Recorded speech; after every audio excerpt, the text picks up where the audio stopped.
No hay nadie como nuestro Dios, amén. Nadie como nuestro Dios. Gracias, ministros. Me gozaba con la palabra de testimonio que compartía nuestro hermano Juárez con nosotros en esta tarde, porque precisamente de eso vamos a hablar el día de hoy.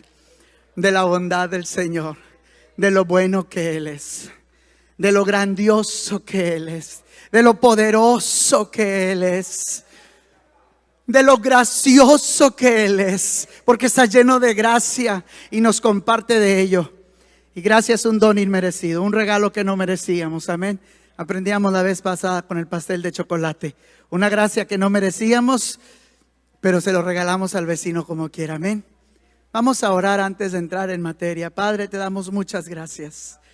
Gracias, Señor, porque no te podemos comparar con nadie. Tú eres el incomparable, tú eres el inmesurable. Tú eres, Señor, el Dios de lo ilógico, el Dios que ve las cosas y hace las cosas que no son, que sean. Padre, gracias por tu palabra de bendición, por tu palabra de afirmación, por tu palabra gloriosa que hasta el día de hoy se cumple en nuestras vidas, por tus promesas infalibles, Señor. Gracias, Padre, por ser quien tú eres, por habernos amado, por habernos abrazado, por habernos perdonado, por haber borrado nuestro pasado, por haber aventado nuestros pecados hasta el fondo de la mar y jamás acordarte de ellos, Señor. Gracias, Padre, por esa bondad tan infinita y tan grande que no podemos con nada pagarte. Así te entregáramos el corazón y la vida, tuya es nuestra vida, no te daríamos absolutamente nada porque todo te pertenece. Y si a ti te placiera la misma vida, no la quitaras porque tú nos la has dado, Señor. Pero te damos gracias por tu amor, por tu misericordia. Gracias, Señor, porque en medio del dolor podemos cantar, porque en medio de la aflicción podemos confiar en ti. Usa mis labios, Señor, habla tú solamente. Me hago a un lado y habla tú solamente. Me hago a un lado y habla tú solamente. Que no sean mis labios ni mi palabra, sino la tuya. Pon carbón encendido en mis labios y que esta palabra dé fruto y fruto que permanezca, Señor. Que sea, hágalo para lo que ha sido enviada, que cumpla el propósito, Señor, para lo cual tú la has enviado. En el nombre de Jesús, tu Hijo amado, a quien damos toda la gloria, Señor. Amén. Puede ocupar su lugar. Hoy vamos a hablar acerca de el tema de el valor de la resistencia. Hay un valor de la resistencia, o hay un valor que tiene la resistencia. La resistencia parece ser cansancio, parece ser que nos hace flaquear, que nos hace desmayar. A veces cuando están haciendo ejercicio de resistencia, a veces hasta depone la gente que está, ¿verdad? Por la resistencia, el dolor que puede causar la resistencia.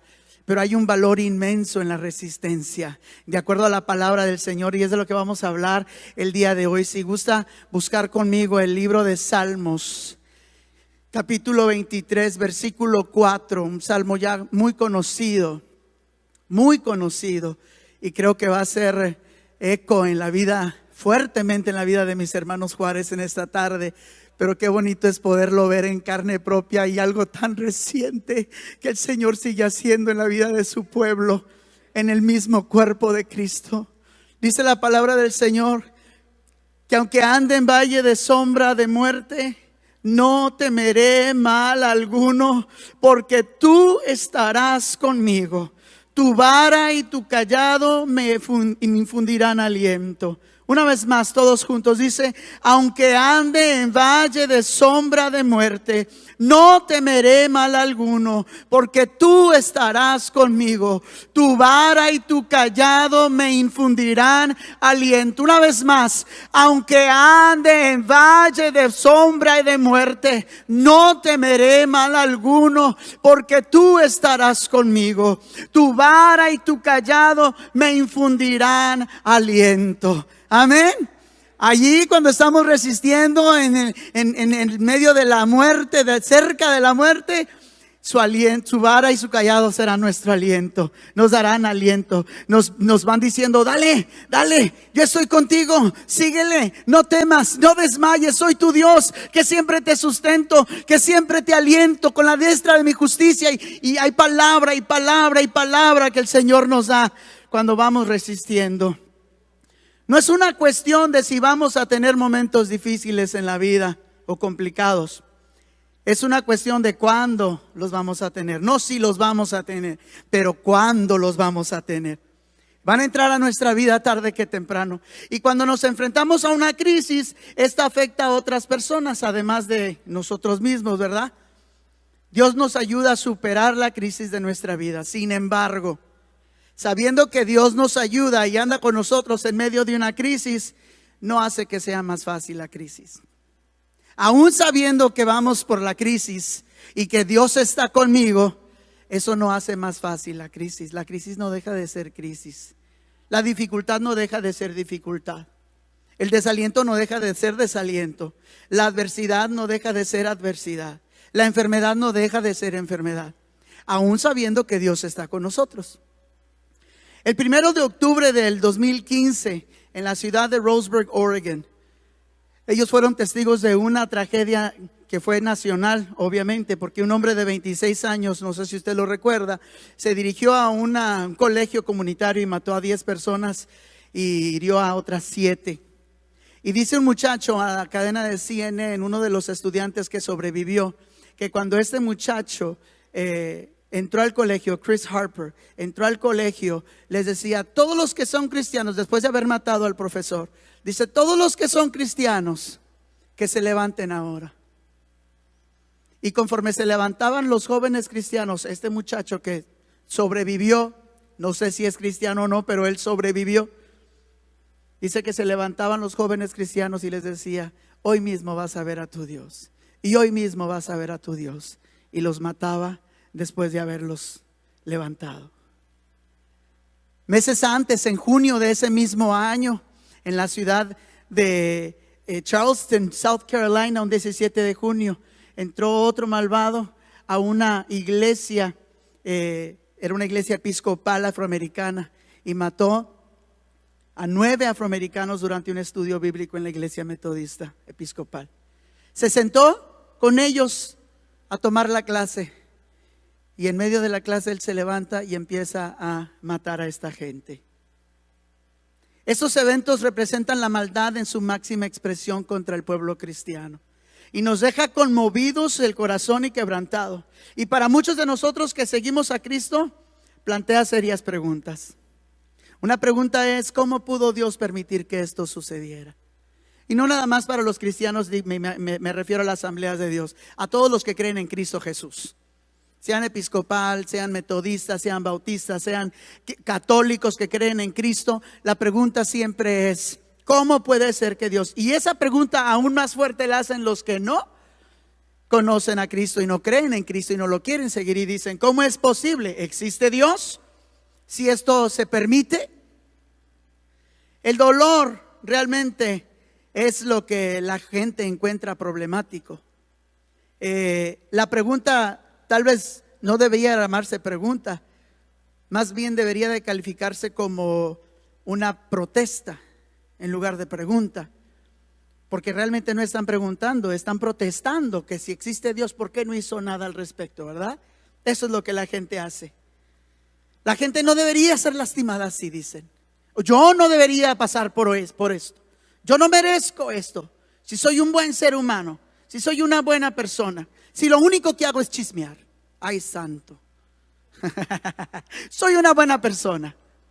No hago nada malo, no mato a nadie.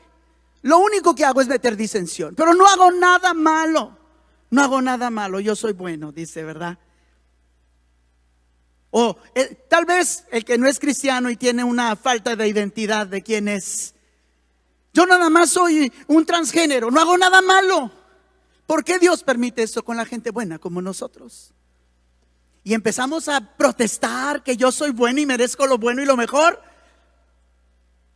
Y que Dios es malo y un Dios de odio. Es más, es muy probable que usted y yo hayamos pasado por una persecución más o menos como estas, pero por lo visto no lo hemos pasado.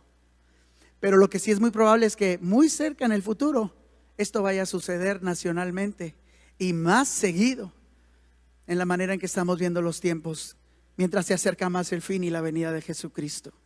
Es muy probable que en un muy pronto futuro vayamos a ver este tipo de persecución más y más dentro y fuera de las iglesias por profesar a Jesucristo en nuestro país libre de expresión, en nuestro país que fue fundado en la libertad de poder alabar y adorar. ¿Por qué? Porque el diablo se está viendo muy combatido por usted y por mí, y empieza a desenmascararse de una manera irregular. ¿Qué hacemos o cómo respondemos ante un momento difícil en la vida? Nuestros hermanos nos dijeron hoy que ellos se pusieron a orar. Desde el momento en que ellos supieron la mala noticia, ellos se pusieron a orar y empezaron a interceder por su hija. Y ella decía, no pedía oración, pero el que se daba cuenta empezaba a orar, porque así es el cuerpo de Cristo. Nos damos cuenta de la necesidad y la apropiamos y empezamos a orar, porque nos duele. Hablábamos la vez pasada que compartía, en un dedito le duele todo el dedito de la otra mano cuando nos duele un dedito. Entonces si somos parte del cuerpo de Cristo, no se vaya a sentir mal si a usted no le duele cuando un hermano de la casa de Dios le duele algo. Si a usted no le duele, no se siente. Estamos hablando de la gente que son parte del mismo cuerpo. Nos duele el dolor de alguien más, porque somos del mismo cuerpo. Dice Job 1, del 1 al 3. En la región de Uz había un hombre recto e intachable. Estoy leyendo de la nueva versión internacional. Que temía a Dios y vivía apartado del mal. Este hombre se llamaba Job. Tenía 7 hijos y 3 hijas. 110, ¿verdad? No 110, 110. Era dueño de 7,000 ovejas. Yo nada más tengo un perrito. Imagínense 7,000 ovejas y con un perrito no hallo la puerta. Tenía 3,000 camellos, 500 yuntas de bueyes y 500 yuntas de asnas. Y su servidumbre era muy numerosa. Entre todos los habitantes del oriente, él era el personaje de mayor renombre. Era el personaje de mayor renombre.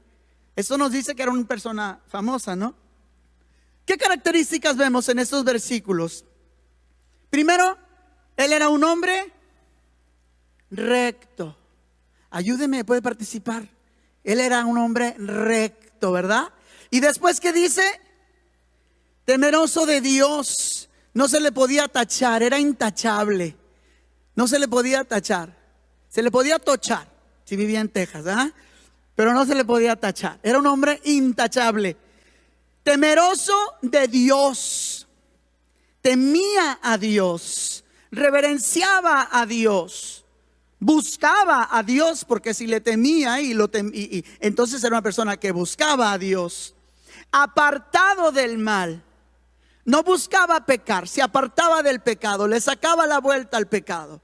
Le sacaba la vuelta a la tentación, le sacaba la vuelta, apartado. Si acá estaba la cantina, él caminaba hacia el otro lado.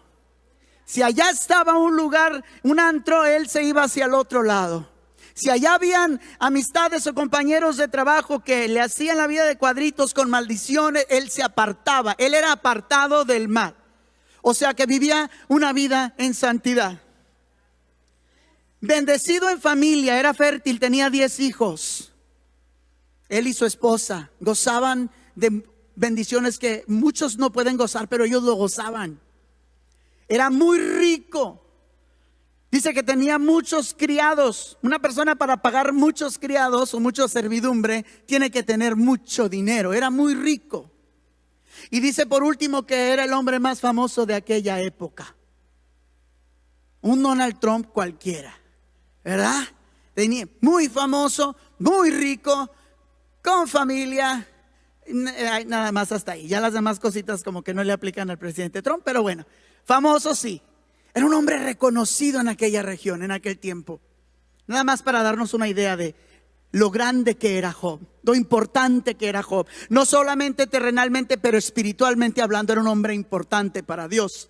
Porque si pasó el canon a escribir de él en la palabra del Señor, que hoy lo tenemos de enseñanza, tiene que haber sido un hombre importante para Dios. Job 1 del 13 al 19. Pero antes de llegar al 13, hubo algo que sucede allí en el mismo capítulo 1, pero en el versículo 6 y 7. Llegó el día en que los hijos de Dios debían presentarse ante el Señor, y con ellos llegó también ¿quién? Satanás.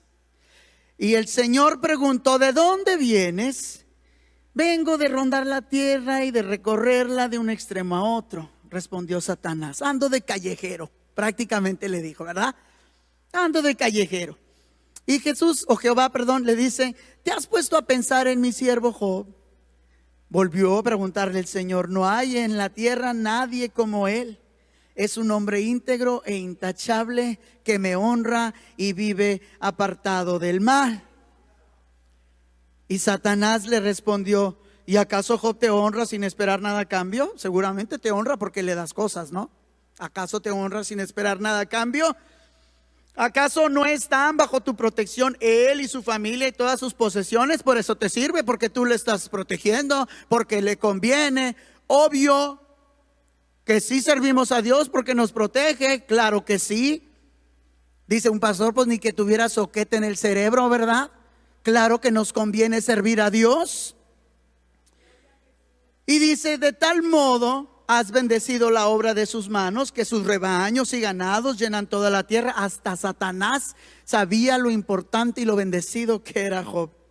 Pero extiende la mano y dáñale todo lo que posee, a ver si no te maldice en tu propia cara, le dice Satanás. Fíjese, metiéndole zancadilla. ¿Por qué? Porque sabía que Job era bendecido de parte de Dios. Dicho esto, Satanás se retiró de la presencia del Señor. Y allí entramos en el 13. Llegó el día en que los hijos y las hijas de Job celebraban un banquete en casa de su hermano mayor. Entonces un mensajero llegó a decirle a Job: mientras los bueyes araban y los asnos pasteaban por allí cerca, nos atacaron los de Sabá y se los llevaron. A los criados los mataron. A los criados los mataron a filo de espada. Solo yo pude escapar y ahora vengo a contárselo. Y no había terminado de hablar este mensajero cuando uno más llegó y dijo: el fuego de Dios cayó del cielo y quemó. Me brinqué, ¿verdad? El 14. Entonces mensajero iba a decirle: mientras los bueyes araban y los asnos. No, sí lo leí, I'm sorry. Entonces dice: el fuego de Dios cayó del cielo y quemó a las ovejas y a los criados, y solo yo pude escapar para venir a contárselo.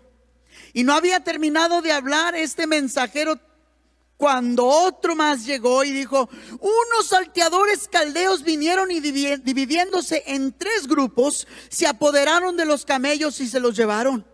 A los criados los mataron a filo de espada y solo yo pude escapar y ahora vengo a contárselo. Y no había terminado el tercero de hablar el mensaje todavía cuando llegó el cuarto y dijo: los hijos y las hijas de ustedes estaban celebrando un banquete en casa del mayor de todos ellos, cuando de pronto un fuerte viento del desierto dio contra la casa y derribó sus 4 esquinas. Y la casa cayó sobre los jóvenes y todos murieron. Y solo yo pude escapar y ahora vengo a contárselo. Los hermanos Juárez recibieron la noticia de una hija que tenía cáncer y le quedaban 6 meses de vida. Imagínense escuchar que sus 10 hijos han muerto. No que tienen 1 mes, ni 2, ni 6, ni 1 año. Que han muerto sus 10 hijos. Que se han robado todo lo que él tenía. Cuando hablamos de las 500 yuntas de bueyes y 500 asnas, yuntas de asnas, o sea, una yunta son 2. Si eran 500 y 500, eran 1000 de cada uno, 1000 bueyes y 1000 asnas. Estamos hablando de animales que eran utilizados para trabajar la tierra y que daban para comer del fruto de la tierra. Es muy posible que no solo comieran el fruto, sino que también lo vendiera Job, y de ahí venían sus riquezas. Se cree también que la Biblia indica que eran hembras las asnas porque el valor de la leche era alto, la leche que podía vender de las asnas. Cuando hablamos de las 7,000 ovejas, estamos hablando que eran también para comer y muy posible para vender, porque era un hombre rico en comercio. Cuando hablamos de 3,000 camellos, los 3,000 camellos era el transporte de él y de la servidumbre de los criados, y muy posiblemente también se vendían los camellos. Este era un hombre que tenía mucho y mucho había perdido. Salmo 127:3 dice que los hijos son herencia de Jehová, y el fruto, el vientre, el fruto del vientre es la recompensa. Había perdido su herencia, había perdido su recompensa con la que Dios le había coronado. 10 hijos, 7 varones y 3 hembras había perdido Job en un solo día. Recordemos cuáles eran las características de Job. Hombre recto, apartado del mal, temeroso de Dios, rico, famoso. ¿Por qué experimentó Job tanta tragedia? Todo lo que Job era no le impidió experimentar la tragedia. Él tuvo que pasar por la tragedia. Pero ¿por qué experimentó Job la tragedia? Primera de Pedro 5:8 dice que el acusador de nuestras almas anda como león rugiente buscando a quien devorar. El acusador de nuestras almas, Satanás mismo, que está allí día y noche acusándonos, a veces a nosotros directamente y a veces de nosotros indirectamente a otros.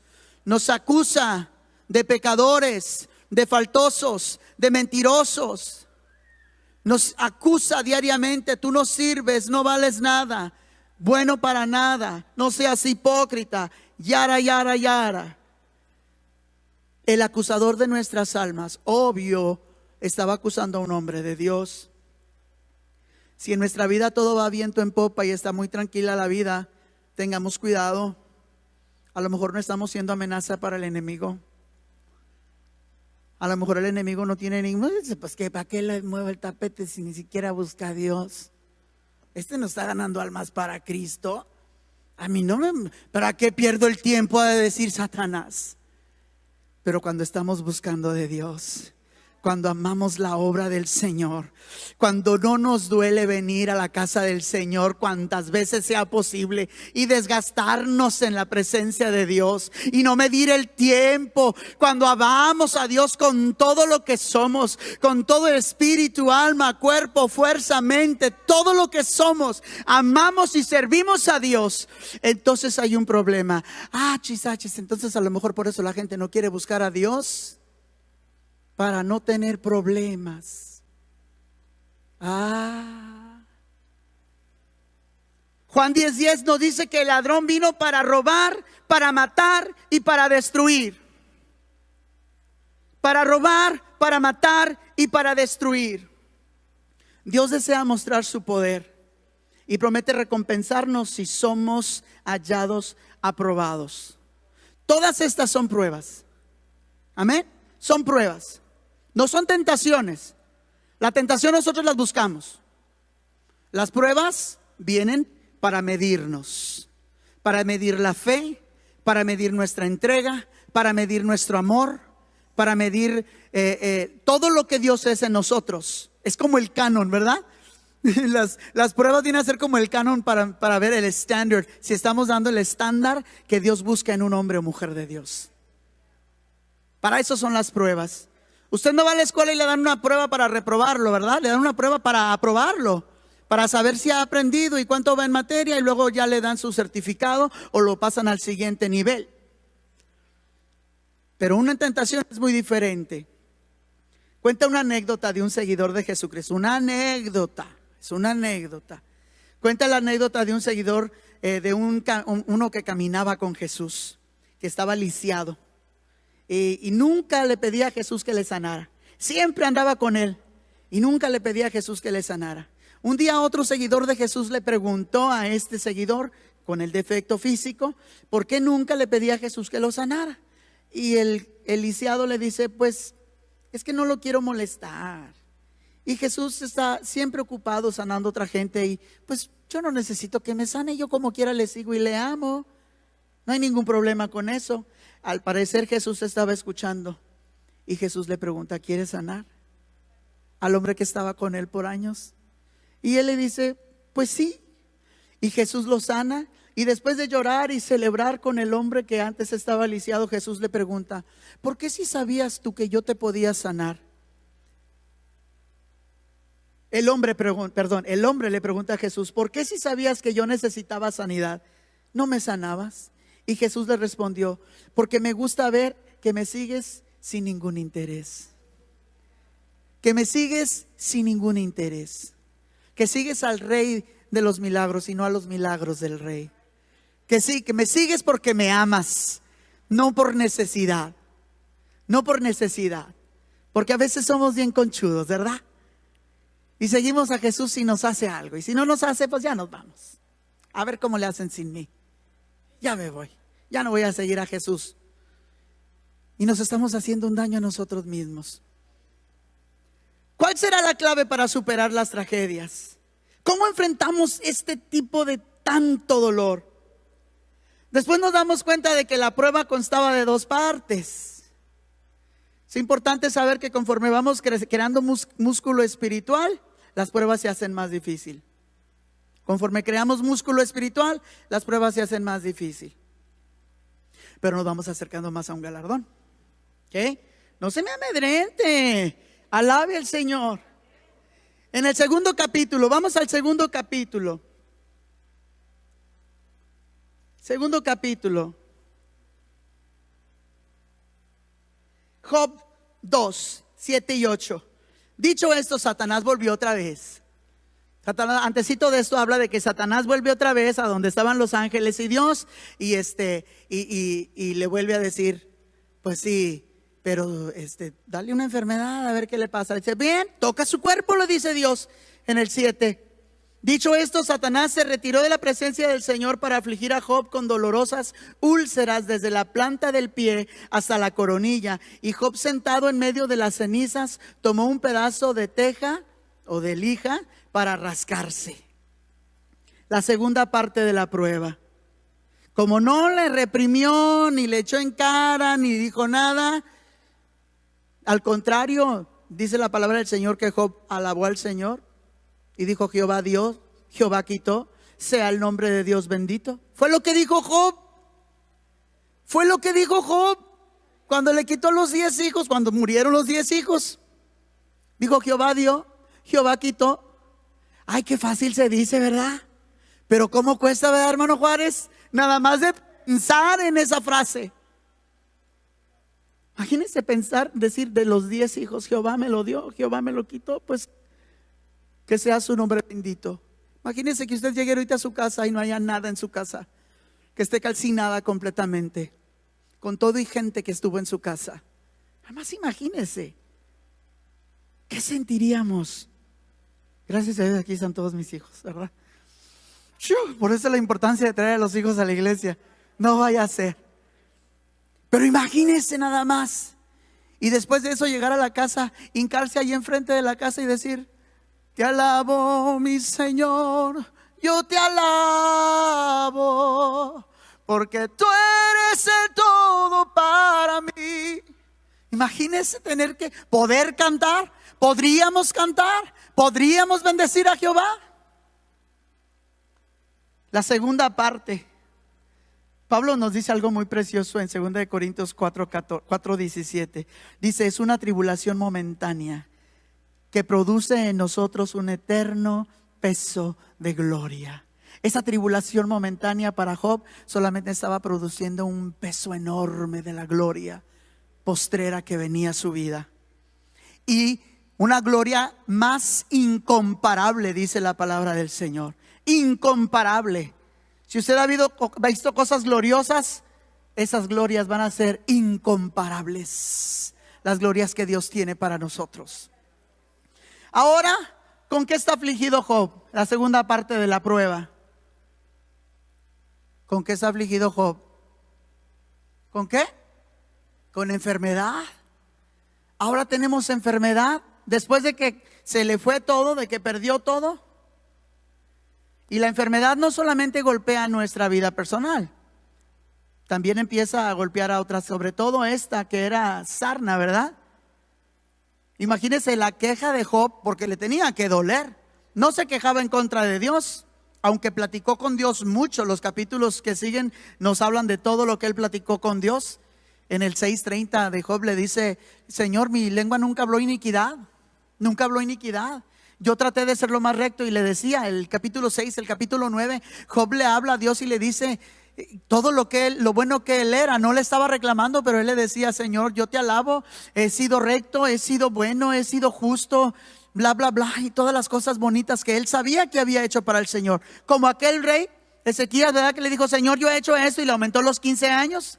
De igual manera Job le estaba recordando a Dios todo lo bueno que él había hecho. No le reclamaba ni le decía ¿por qué? No, nomás alababa al Señor y le decía de lo que había pasado con él. Pero sí repercute, mientras él se quejaba por su dolor o se rascaba con la lija, con la teja.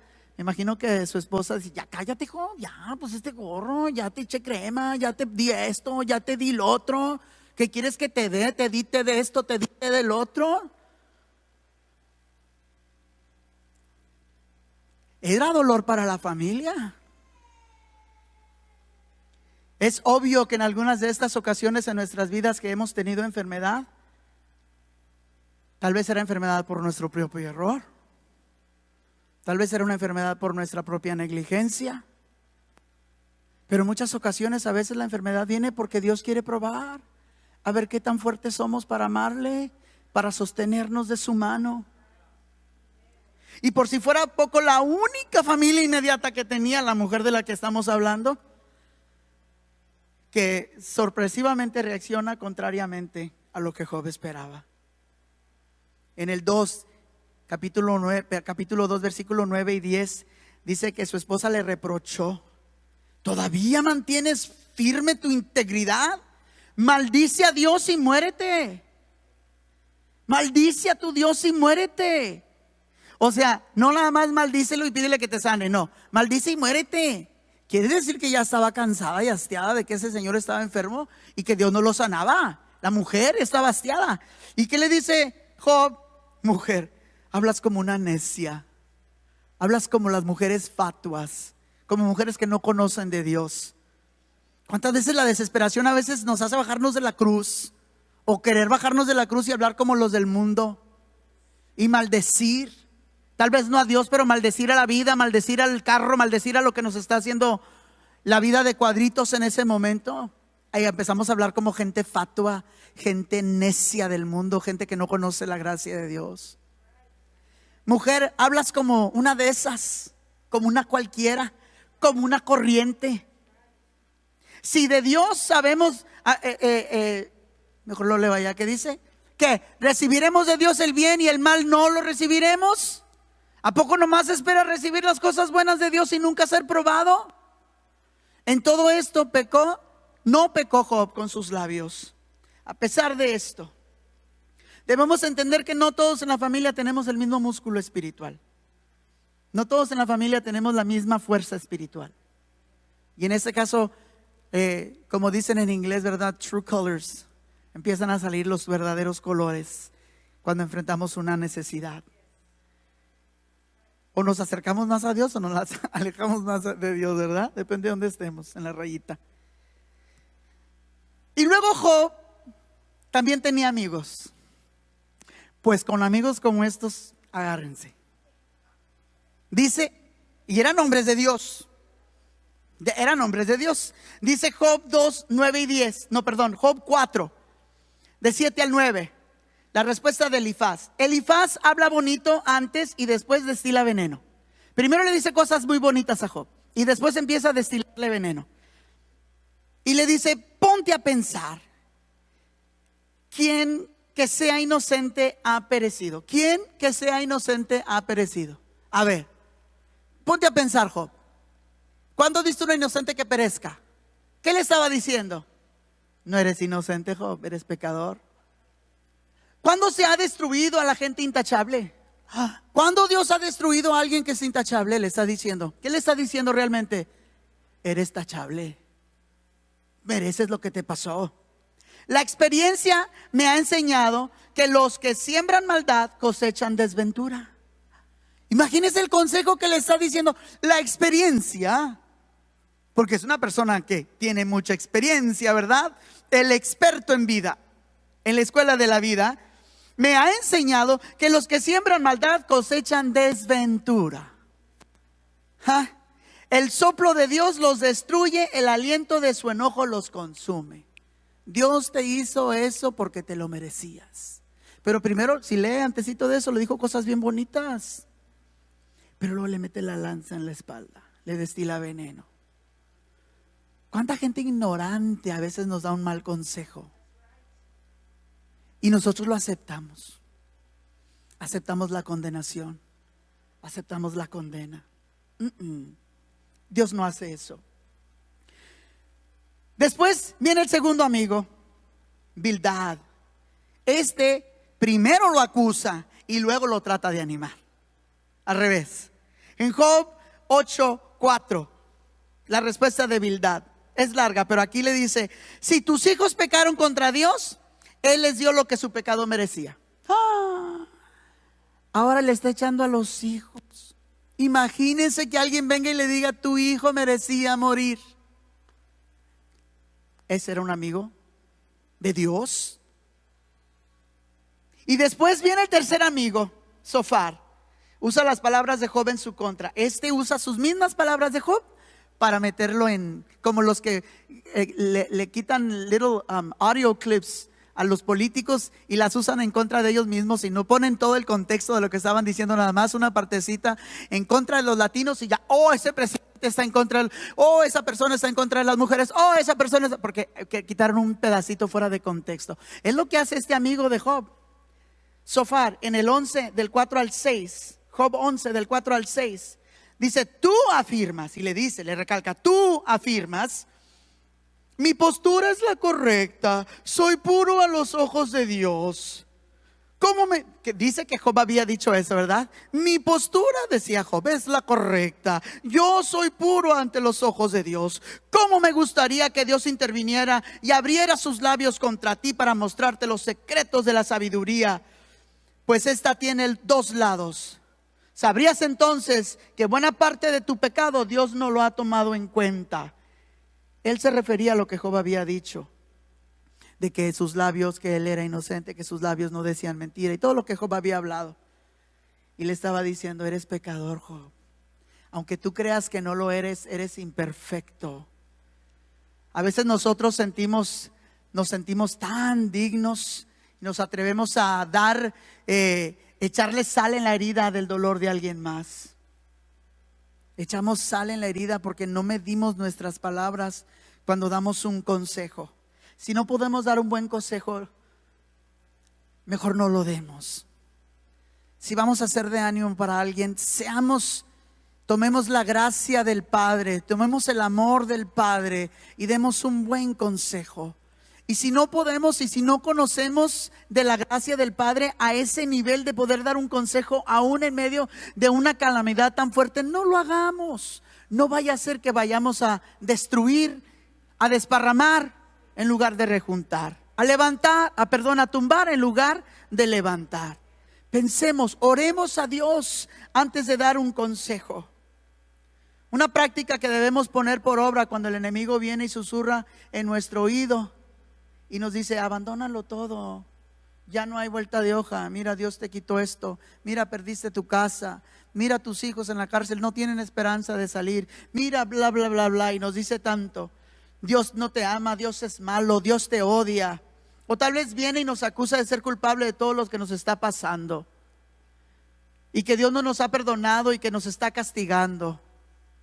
Respire profundamente y medite en 3 nada más ocasiones en las que Dios le haya sido fiel. En 3 de los más difíciles dolores de que Dios nos ha librado. Nada más en 3, porque yo sé que muchas veces Dios nos ha bendecido. Muchas veces. Piense en el milagro de la vida que Dios le permitió cuando usted da a luz a sus hijos que tanto ama. Esos nada más son milagros de Dios. Cada parto es un milagro de Dios, porque ahí está el poderse morir inmediatamente si el bebé no responde como debería responder. Pero usted ha sido parte de grandes milagros de Dios. Y si no es eso poco, entonces busque Santiago 4:7, porque ahí nos da la fórmula para poder resistir. Dice la palabra del Señor: someteos pues a Dios, resistid al diablo y de vosotros huirá. Pero ¿qué hay que hacer primero? Someteos pues a Dios. ¿Qué hizo Job? Job se sometía a Dios y después pudo resistir. Si no nos sometemos a Dios, no va a haber resistencia. No vamos a poder resistir. Si no nos sometemos a una dieta balanceada en la presencia del Señor, no vamos a poder resistir en el tiempo de la prueba. Tenemos que someternos a Dios y después podemos resistir. Y ya cuando resistamos, el diablo va a huir. Muchos de ustedes conocen a mi hermana Patty. Mi hermana Patty, cuando era chiquilla, cuando era chiquilla de edad, ¿verdad? Había en la iglesia un muchachito bien gordito. Y le hacían burla con Julio. Patty quiere a Julio y Julio quiere a Patty. Mis hermanos mayores, que eran tremendos, ¿verdad? Yo no, gracias a Dios. Pero, porque yo era más chico que Patty, soy, ¿verdad? Más chico de edad. Entonces, Patty lloraba y pataleaba porque era adolescente, ¿verdad? 12, 13 años. Mamá, los muchachos me están haciendo burla. Y mamá le dijo: ¿y para qué te enojas? ¿Tú quieres a Julio? No. ¿Y Julio te quiere? Pues no sé. Entonces, ¿para qué te enojas? Si no hay nada de cierto de eso. Tú diles que sí y vas a ver que ya no te van a decir nada. Oiga, pues asunto arreglado. La Patty empezó a escribir cartitas hasta de amor: Julio es mi amor, Julio es mi... aunque eran mentiras, pero para que los hermanos ya no le hicieran burla. Entonces ella tuvo que resistir. ¿Y qué hicieron los muchachos? Pues ya no le hicieron burla. ¿Para qué? Si no le molestaba.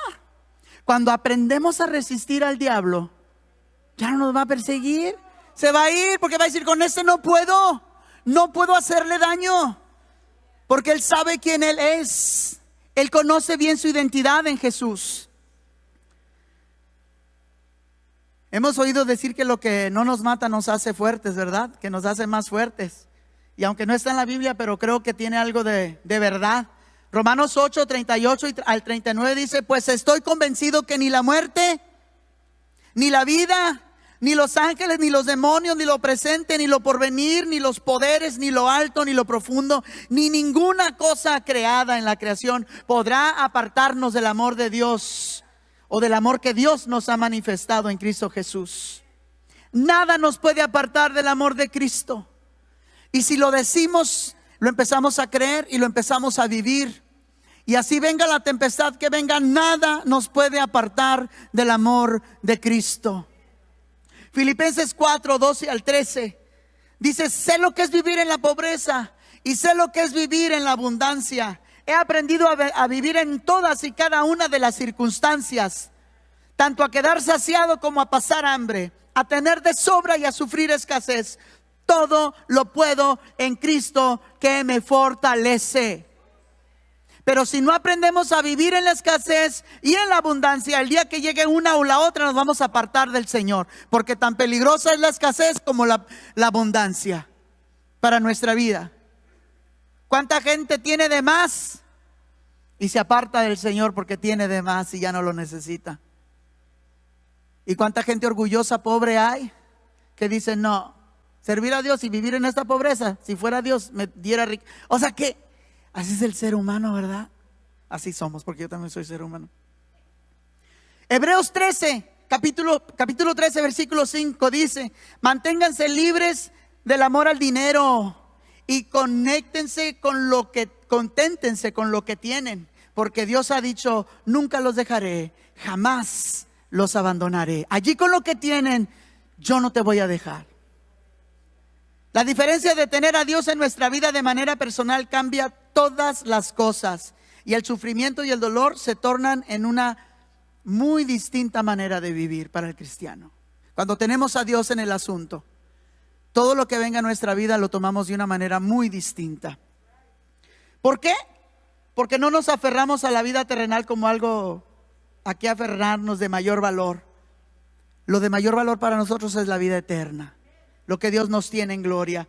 Cuando aprendemos a vivir pensando en las cosas espirituales y celestiales, como nos dice el apóstol, en esto pensad, en todo lo bueno, todo lo puro, todo lo honesto, todo lo amable, si hay virtud alguna, si algo de qué vanagloriarse, o sea, de que yo me vanagloríe de lo que estás haciendo, en eso pensad. Cuando aprendemos a vivir pensando en cosas espirituales, nuestra emoción nos puede engañar si no lo hacemos. Nuestra emoción nos puede engañar. ¿Por qué es bueno resistir? ¿Por qué? Porque hay una recompensa de gran valor si resistimos.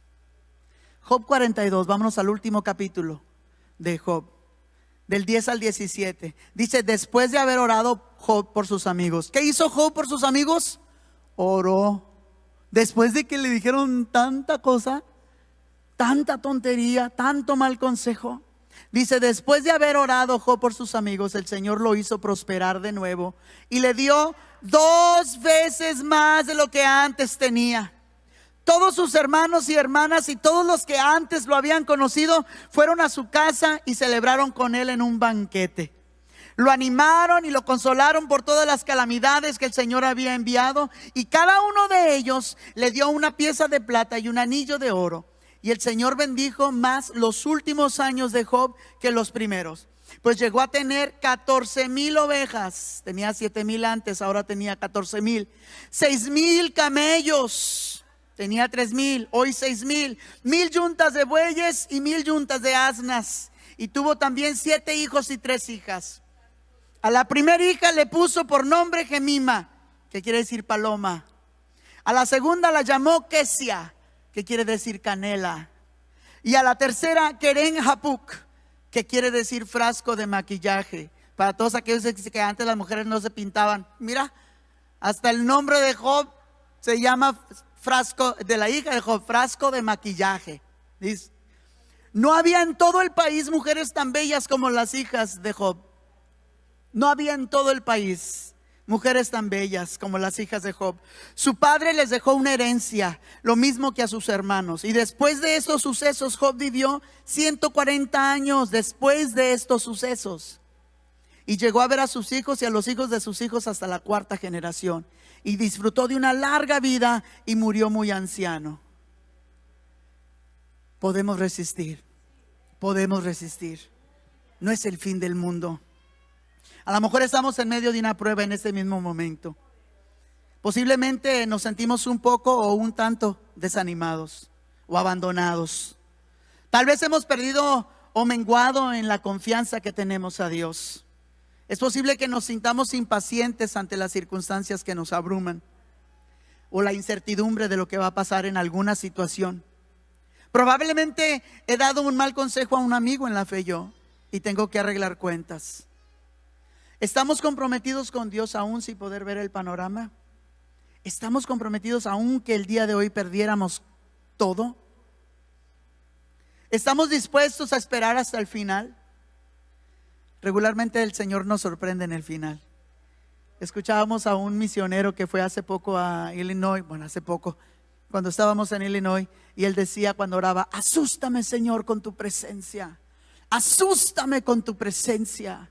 Asómbrame, dame algo que nunca he visto en tu presencia. Hazme sentir lo que nunca he sentido en tu presencia.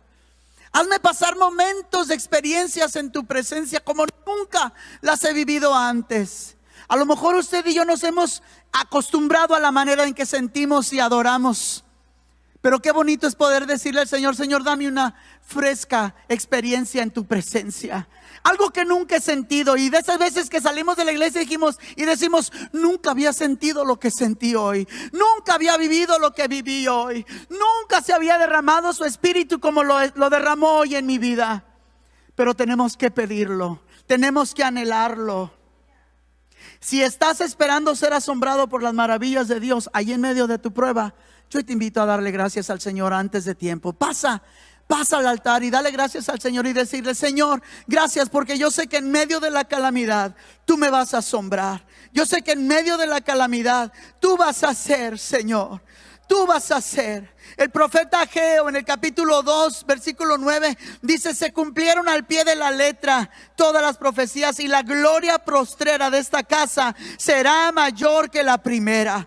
Ha dicho Jehová de los ejércitos, y daré paz en este lugar, dice Jehová de los ejércitos. La gloria que estás esperando será mucho más grande que la que hemos tenido anteriormente.